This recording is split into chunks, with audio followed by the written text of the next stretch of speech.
Welcome back to the Context Coaching Podcast. We are joined today by Tyler Whitcomb, calling in from Michigan. I don't remember what town, but I'm sure he will update us on that, who is a former athletic director and coach, and currently the director of customer advocacy and engagement at Snap Mobile, which is one of the main fundraising platforms that we can use as high school coaches and athletic directors, and heck, any coaches and athletic directors for that matter. Coach, thanks for being here today. Thanks a lot, Justin, for having me on. I really appreciate it. Love your podcast, love what you do. So glad I can come on and share some of my thoughts and ideas about fundraising and why I believe Snap Mobile is one of the best online fundraisers that you can be a part of. We put together great campaigns for coaches and athletic directors. Fabulous. Well, why don't we start with your coaching background? Take us through your background there, how you got into it, how you got your first job, how you became athletic director, and what pulled you away from that into your new endeavor. Sure. I started off, I was at Kalamazoo Valley Community College working for a Hall of Fame basketball coach. I was his assistant coach for a couple years. Got into the basketball scene where I've coached at about 5 different high schools throughout my career, my 16-year career. I've coached girls and boys, had a lot of success with Tri-Unity Christians girls. And then I went on to, make videos for championship productions. I do a lot of coaching instruction where I put together new innovative offenses like the elevation offense, the UCLP offense, and a couple others. And through that time, I just really enjoyed coaching the game and loved the game of basketball, huge basketball junkie. And I've coached other sports like youth football, middle school lacrosse, coached a little bit of Little League baseball along the way. And throughout all that time, I've always done a lot of fundraising. I've done everything from selling cookie dough to selling the discount cards, the Big B cards. I mean, everything you can think of. And it just was a lot of time, and sometimes it wasn't efficient. And, then fast forward about 7 years ago, I was brought on to be an athletic director at this school called West Michigan Aviation Academy in Grand Rapids, Michigan. They weren't known for their sports. They kind of struggled, athletically. And they were in the But were they known for their aviation? They were. These kids could. Amazing school. Some of the smartest kids I've ever been around. My last year there, the fall season, the team GPA, all the teams combined GPA was a 4.03, so off the charts. They defined student athletes. And, so through that time, when aviation brought me on, they just said, we want to be relevant. We're tired of being last place in every single sport.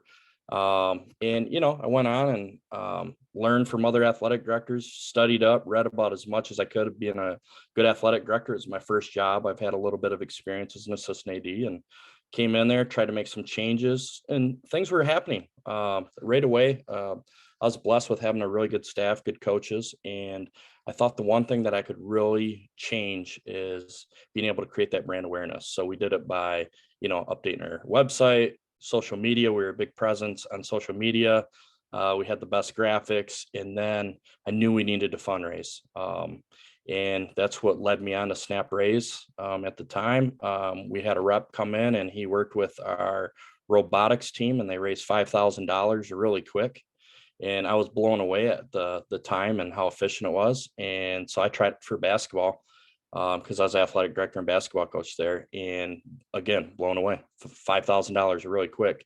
So, I experimented with different teams that year. The next year, I really strongly encouraged everyone to use Snap Raise. Some did, some didn't. And during that spring was a testament to Snap was the baseball team raised $8,000. And then the next year they wanted to go away from it, try something different. They went to selling cards. They raised a little under $1,000. So the next year, I made it school-wide for all athletic programs to use Snap. We do one fundraiser, we do it well. And make a long story short, we were able to do a really good job of fundraising for the next couple of years. We're able to, being honest with you, we had that Oregon effect where we had brand new Jordan uniforms. I mean, we looked the part and the coaches looked the part. Again, social media, we're getting a lot of attention. We had a good website. Next thing you know, we're getting better and better student athletes. And the last year there, we won 7 out of 10 conference championships with the team, with an overall team GPA of a 3.86.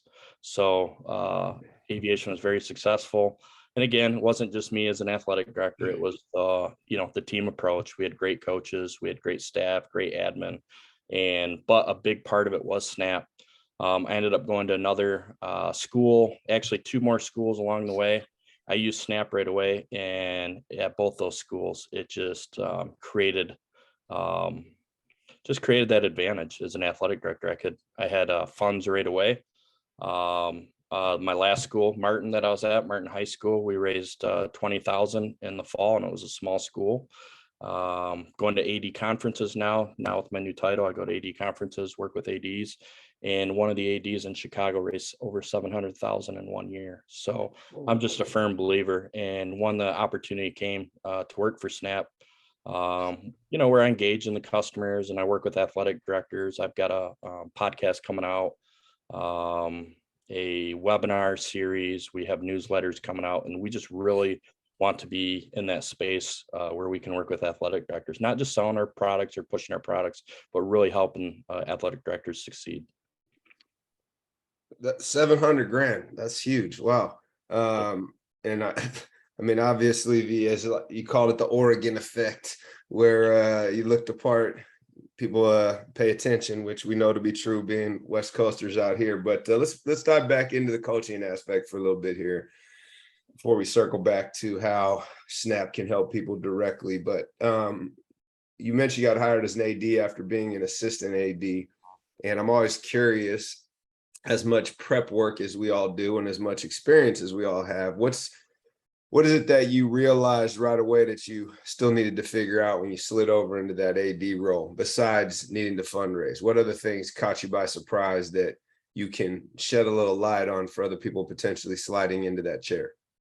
Well, I think a lot of times as an assistant AD, you do a lot of the work that the ADs don't want to do, as far as, updating the schedules, communicating with the parents through email, just doing all the little things. And when I became an AD, I mean, I just realized right away that you are the guy. You're the one making the decisions. You're the one setting up the coaching meetings, setting a precedence of how you want your athletic program ran. Just a huge difference in, being able to, you have meetings all the time, at the meetings, being able to learn, take it back to your athletic program. And then just being that guy that, communicates with the parents if they have a problem. Hopefully you did a good job communicating with the parents, beforehand. But, there are occasions that happen, and parents want to sit down with you if they're not getting the answer from the coach, and you sit down with the parent and the coach. And as an assistant AD, I never had that experience. Might be different at different schools. And I just think when you become the AD, you almost learn on the job, because there's a lot that you miss out on as an athletic director, or if you're going to school and you get your degree in sports management or whatever the field may be in, and you just don't have that experience yet, and it's firsthand. Once you get in that seat, you learn quite a bit in that first year. If there is one, or maybe a handful of smaller ones, but one failure that you had sitting in that seat that informed your future decision making, could you tell a story about that? Yeah. So my first year, I was all about getting the best coaches. I felt like if we had the best coaches, we were going to have the best teams. Everything is going to, triculate all the way down. And the thing is at that time, I was younger, and I thought, if he wasn't a good coach, I'm evaluating him, sitting him down. They don't meet the standards, we let them go. We bring in someone better. And what I realized is they're human beings. They're going to make mistakes. Let's work with them. And over time, I learned how to develop them. And I think that was huge, because you want to get the right people on staff, but then you also want to work with them and develop them and building that relationship. And in return, those coaches are happy, and they do the same. Then they build relationships with the parents and the student athletes, and they really work with them. And I feel like that was the biggest difference, is at first coming in and trying to be that guy of, they either do it right or wrong. And, whether or not they come back is based on their performance instead of, the little things that make them good coaches and being able to develop them along the way.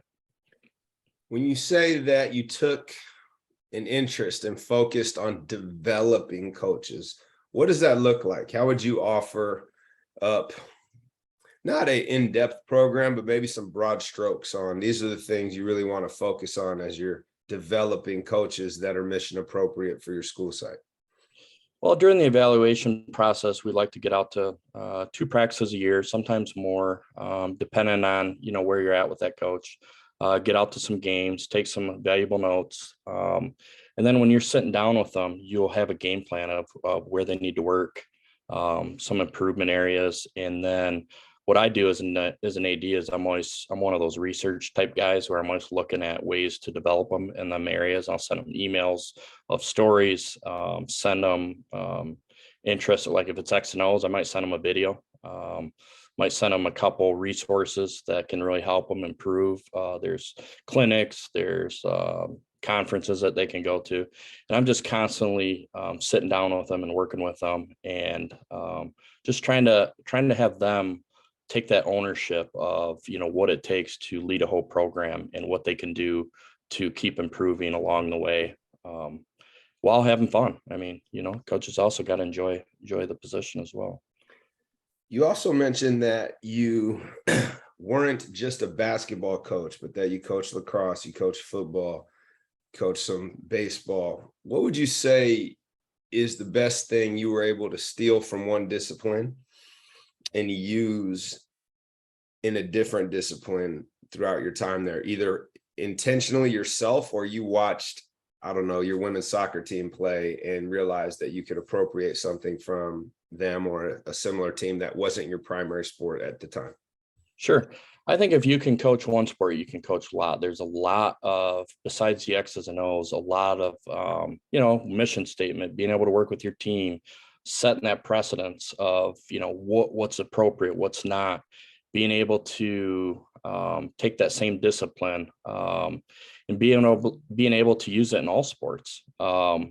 One of the things I loved is the communication from this assistant coach that I had about 3 years ago, and he came in, and at the end of the season, he does player and parent evaluation. So what he does is he grabs every player, evaluates them where they're going to be in the next couple of years, some programs that they can do to improve, and then we sit the parent down and them down and just let them know we're upfront and honest with them right now. He's the 8th man. He can do this. He can move up, but we're really upfront with them and honest with them. And I feel that has really gone a long way for me. And I was able to use that in another sport that I coach along the way, and it just helps tremendously. You get everyone on the same page. It avoids some of those problems down the road. We've all had those parents that come in and, well, how come my kid's not playing? And I've always sat them down and said, I have these 5 ahead of him. Do you think that, he can contribute more than them? No. Where do you see him? 8th, 9th man, and a lot of times they're on pace. And then how many minutes do you play an 8th and 9th man? If you're a winning team and you break it down to them, and some parents just don't understand. Some of them never played sports growing up. And I think if you can have that open communication and being able to be upfront and honest with parents and student athletes right away, I think it avoids a lot of problems in the long run. Yeah, it's funny that you mentioned that because I had this conversation, I think 2 days ago, kind of tongue in cheek, where without fail, you always have somebody that's like, Coach, I want to play more. It's like, cool, I want you to play more. It's like, who do you want me to take out? Well, nobody, but I should be playing more. It's like, well, okay, that's not really how it works. There's a zero-sum game here when it comes to minutes. But I also think it's important, and this is something that we've always done that I can offer up in regards to what you just said, where we sit down and have our athletes fill out a whole team evaluation and rank where they stand relative to everyone else. First 5, second 5, we composite it, we put it up on the wall. It's like, yo, hey, you got, 1 vote to be in the top 10. These guys got 15, right? Or the other thing that we would do is take all of the athletes and say, hey, write down how many minutes everybody deserves to play. There's 32 minutes in a game. And inevitably, once you've done that, you're way over the 160 minutes total when you multiply it by 5. And they've got to figure out and whittle it down What do you mean I can't play everybody this much? It's like there's only 160 minutes total, and they have to start thinking and taking minutes away from people, which really helps before the season even starts, put in perspective about how limited their opportunities there really are. And I think that's been helpful. And I wanted to just kind of piggyback on what you said in regards to ways in which you can tactfully employ the concept that you mentioned. Yeah, I love that. That's good stuff. I might steal that from you if I get back into coaching. So let me ask this. How would you say over the course of your coaching career, your approach shifted?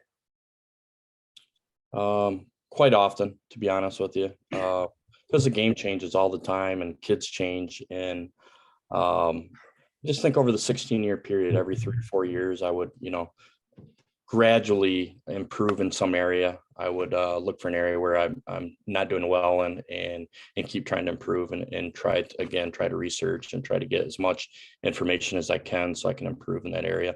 But as far as changing over time, I mean, even my approach 5 years ago, I was one of those guys where I'm a really laid back guy. But on the basketball court, I was one of those guys that was just constantly on officials and really on officials. And I had to sit down one time and just really evaluate myself and say, why do I coach so angry? I want this to be fun. I want it to be a learning experience for kids, and and I'm the role model, and I got to be able to teach them sportsmanship. So what was important to me is really setting goals for myself of when to communicate with officials and getting better at it. So over the last 4 years, I did a really good job, and just give myself some credit is not being so harsh to the officials and working with them and knowing when to talk to them. And I felt like that's really just helped my approach. And even the approach at practice, everything 4 or 5 years ago was so intense. And I started learning that only so many kids I was relating to, like my top 6, 7 kids, were enjoying being around me because they had that same personality. But the other kids, was I losing them? Especially they're there for, we're there to teach them life lessons and try to work with them. And, what I want is I want them to look 10 years down the road and look at a team picture and say, I love playing for that guy, instead of, oh my gosh, this coach was a maniac. And I think that's important for a lot of people is you want to create the best experience. So they want to come back and they want to, they feel like that program's theirs and they'll contribute. And just even my approach the last couple of years coaching, I don't know if it's just with my age, I got more mature, but it was just, I was a little bit easier going, and guess what? We still got the same results. So, I mean, it just shows, it shows that you can actually, calm down a little bit and enjoy your time with those kids and take each game as a life lesson.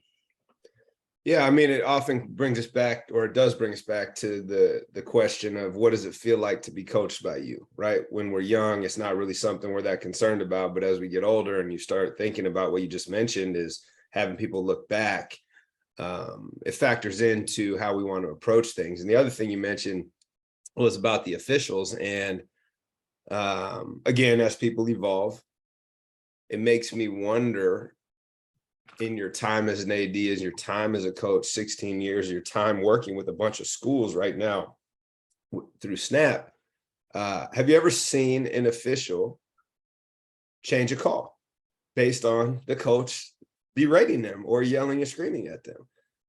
Never once. Okay. Yeah.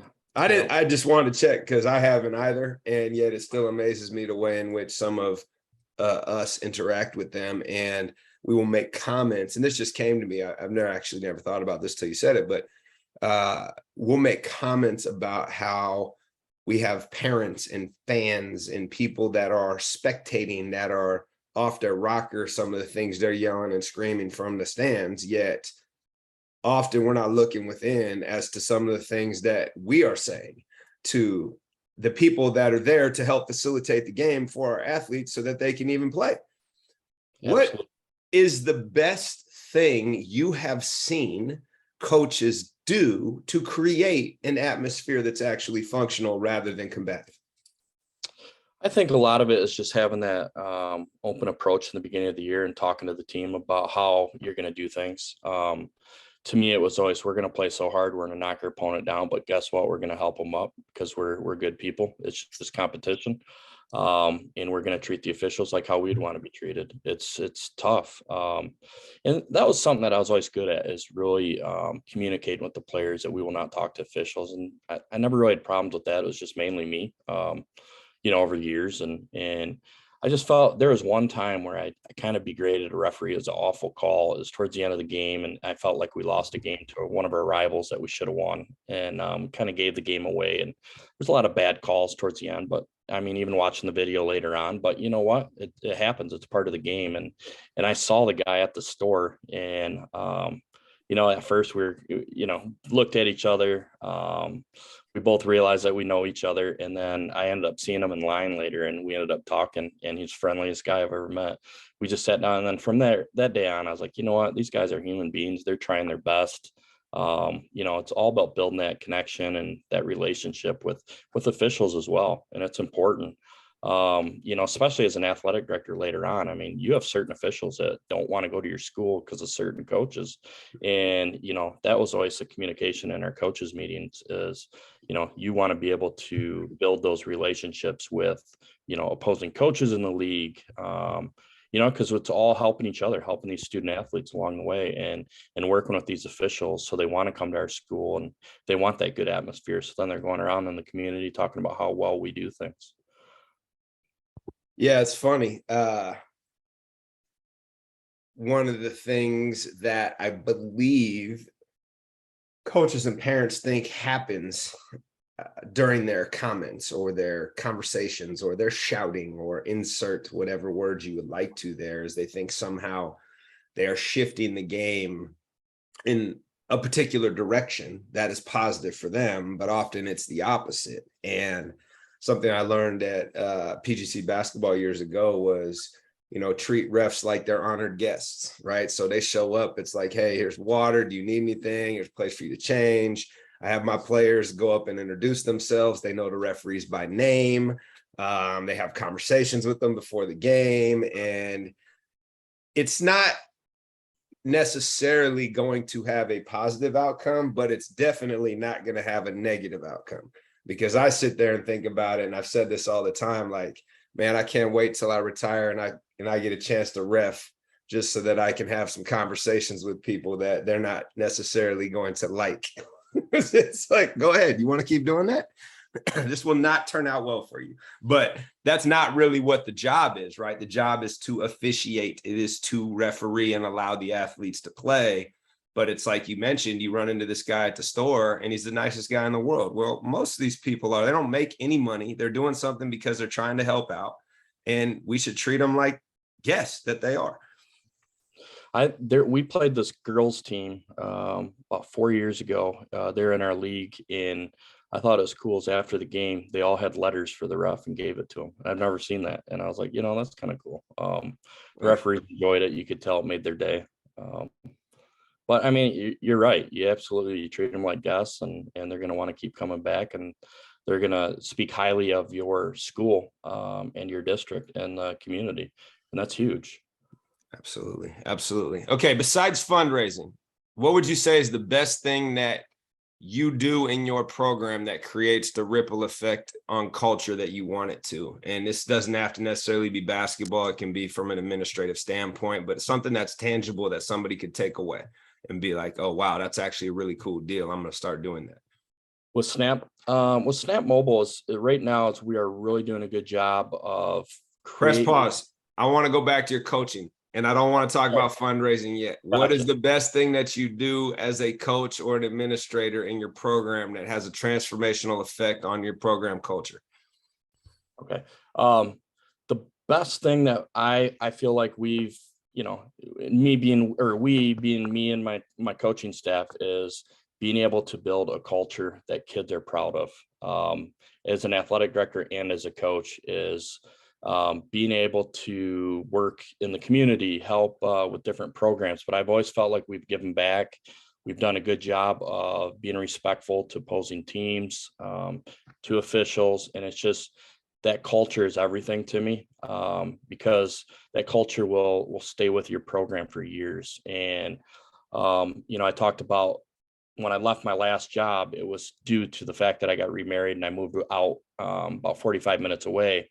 And the assistant coach that took over, he just kept rolling, and he even told me, he said, you know what, you left it better than when you took over, and I'm going to do the same. And if we can keep doing that and keep having that same culture and keep building, I think that's everything. And those kids will keep coming back, and your program will keep being successful either as a coach for your program or as an athletic director for all the programs.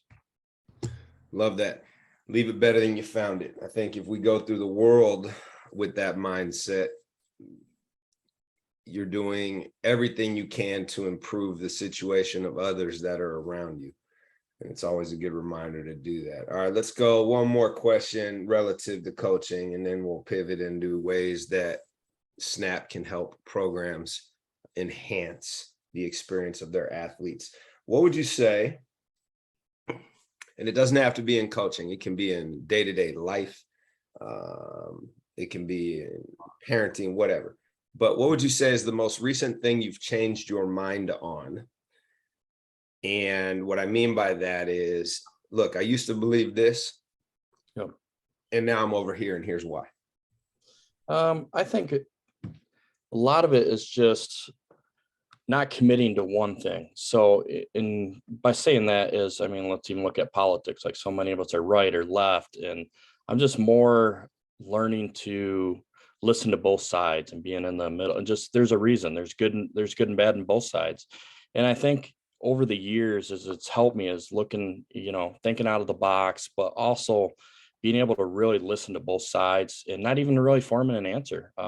Like right now, the biggest thing is NIL, and it's going to translate down to, or transition to high school from college, and all these people have opinions on it. It's like, I really don't have an opinion. I just want to see where it's at and see where we can help ADs grow in that aspect, or grow in that field of NIL, and understand it and see how it can work for you. Or it might even be something that fails, and just having an open mind to everything. And I think that's something I've really changed over the last, 5-10 years. And it took a coach to kind of really teach me that. I used to be, dive into one thing and just believe that. And then as I started getting, again, probably more mature, but just understanding that there's so many ways and so many people push an issue, and it's ultimately, it's not even about that. It's about us all working together. And I think that's huge. In life and basketball, as running an athletic program, it's just being able to communicate with each other, know that we have differences, but also some of our differences aren't all that different, and just being able to have an open mind to it. Well, given the current political climate, I love the fact that you land in the middle of, let's listen to everybody and see what makes sense, rather than, nope, I have to believe this because this is what I affiliate with. And I think that that's a great approach to take, not just there, but everywhere else, right? Like, what can I learn from the soccer coach, right? That applies to basketball. How can I open my mind and continue to have a growth mindset? And that's really what that question is about. And it's ironic the way in which you answered it. So thank you for that.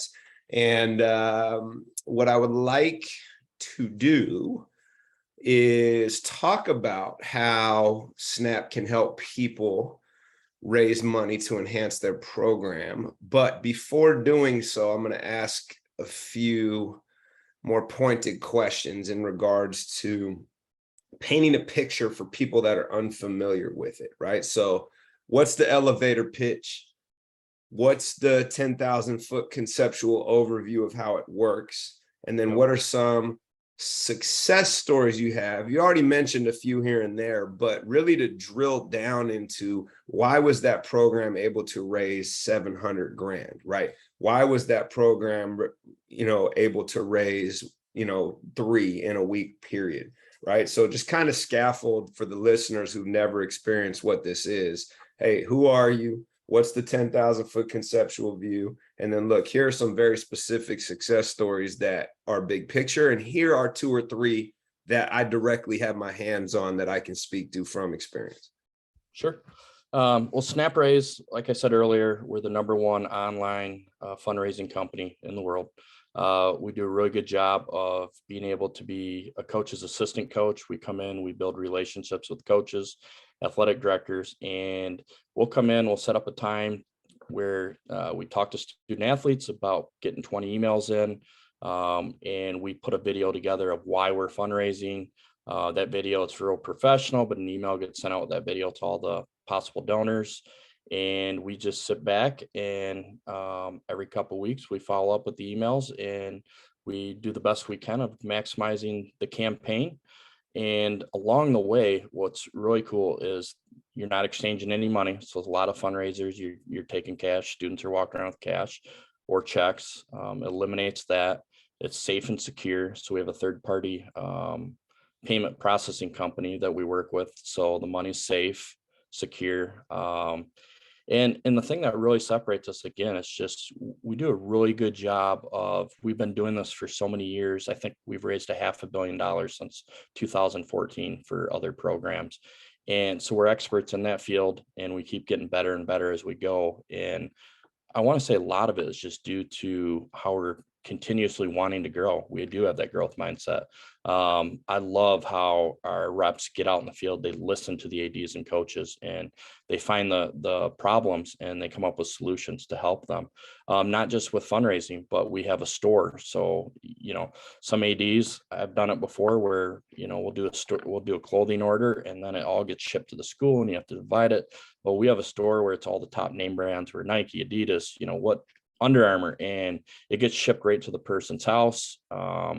So we came up with that. We've got sponsorship coming soon. We got insights to where ADs can look and they can see who's, future campaigns, what it looks like, so they can budget a little bit better. They have access to see what every program's done, emails that have been sent in. Now we have a manager to where we'll do scheduling, websites, communication with, let's say you canceled a game, you just hit one button, an email, and it'll go out to everyone that's involved, your staff, your bus driver, everything. And we're just constantly launching new products to better, just basically being able to create resources just so athletic directors can really succeed, coaches can really succeed, and help the students. The bottom line is we're helping the students being able to do what they love to do. We're constantly, kids will, they don't have money to, let's say, for helmets. I've seen situations where we came in, we helped them build a campaign, get the resources. Guess what? They have helmets, now they can play. And there's just so many of those cases to where over the years, I'd hear different stories from reps, and whenever we go to these conferences or summits for the company, you'll sit and you'll talk to, and just some amazing stories. For instance, there is a team that they're really short on. They really, they're talking all this time about, for the last 3 years, they really wanted the backpacks, the warm-up shirts and all that. And this girls team always struggled at fundraising, and they met a rep in the area. He helped them campaign.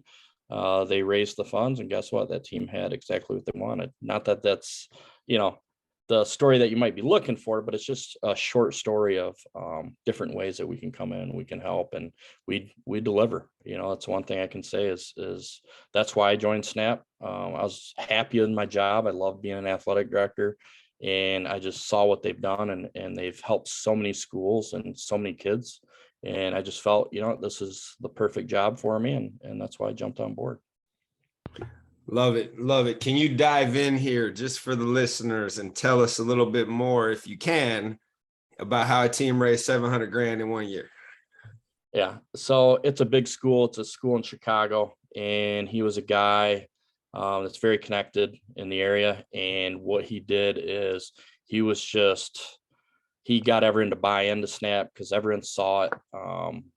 At first there's hesitant people, why are we just doing one fundraiser? And if kids played multiple sports, they're doing the same thing over and over. And basically he taught the parents and showed them. They realized that everything else is just a waste of time. I hate to say it, but it's not efficient. Using Snap, it's you get the most money, maximize your campaign with the least amount of time. Why wouldn't you do it? And he even told the same story. He's like, I let my coaches do other things, and They didn't even raise a fourth of the money that they could have. And he even broke it down. I was talking to him real quick, but he was talking about the time that they sold like cookie dough or whatnot. And he said the people that are well off will buy it, and the people that aren't well off will buy it. But guess what? The people that are well off, if you would have asked for a donation, they would have donated 10 times the amount. So he said, you're almost selling your program short. But basically going back to the story is he was able to teach his parents and coaches that it's the best bang for the buck. It's a no-brainer to use this, and they just got better and better at fundraising. And they also have a lot of programs, and they were able to do